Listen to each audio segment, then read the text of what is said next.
Il-miżura tal-in-work benefit twesset sew fil-pjan ta' riġenerazzjoni ekonomika. Waqt konferenza tal-aħbarijiet bit-tema Għada Aħjar, il-Ministru għall-Familja, Drittijiet tat-Tfal u s-Solidarjetà Soċjali Michael Falzon qal li l-miżura l-ġdida tal-in-work benefit se tonqod 3,900 familja u madwar 6,440 tifel u tifla.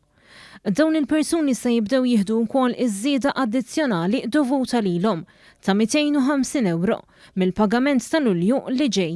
F'Ottubru jibdew jingħataw il-pagamenti bir-rati il-ġodda. Il-pagament ta' Ottubru se jkun ikopri minn Lulju sa' Settembru. Iż-żieda se jibbenefikaw minna koppji li tnejn jaħdmu, ġenituri li jrabbu weħedhom u koppji fejn jaħdem ġenitur wieħed biss. Il-benefiċċju twessa għadħul ta' €26,000 u l-ola rata applikabbli għal kull wilt telet għal €1,400 f'każ fejn jaħdmu iż-żewġ ġenituri.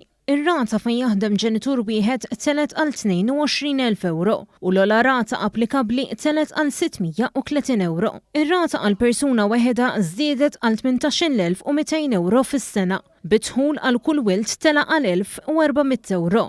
Il-Ministru Michael Falzon spjega li dawn iż-żidiet se jammontaw għal €4 miljun, fil-waqt li fakkar illi dan il-Ministeru baqa' jħaddem miżuri pat-tapering tal-benefiċċji u childcare b'xejn fost oħrajn. Il-tapering of benefits baqa' għaddej u hawnhekk qed naraw illi allura verament kien hemm impetus mill-Gvern mill-pajjiż kollu at the end of the day illi nkunu iktar solidali ma' xulxin u nimxu iktar il-qoddim. Ta' min jgħid ukoll l-istess, minn kien qed jagħmel użu minn dawn il-benefiċċji baqa' xorta iċ-childcare b'xejn. Il-Ministru Falzon semma r-roħs fil-prezzijiet tal-fuel b'7 ċenteżmi minn nhar it-tnejn li ġej. Bispiża li tlaħħaq is-€7 miljun.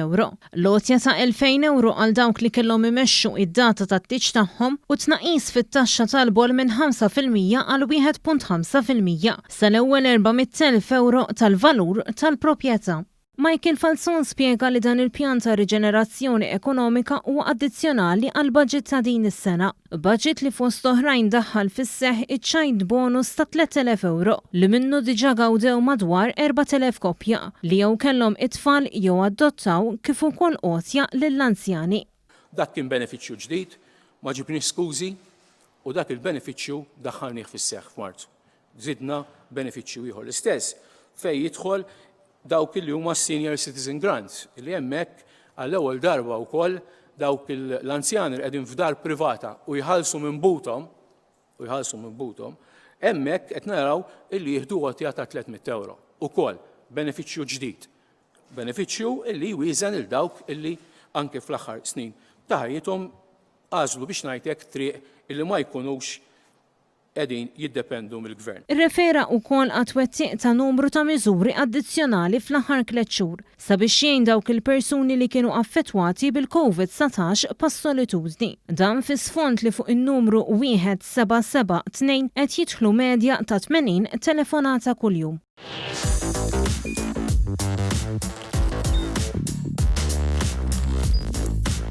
Idħol fuq one.com.mt u hemmhekk tista' tara l-programmi kollha li jxandru fuq One permezz ta' One Play.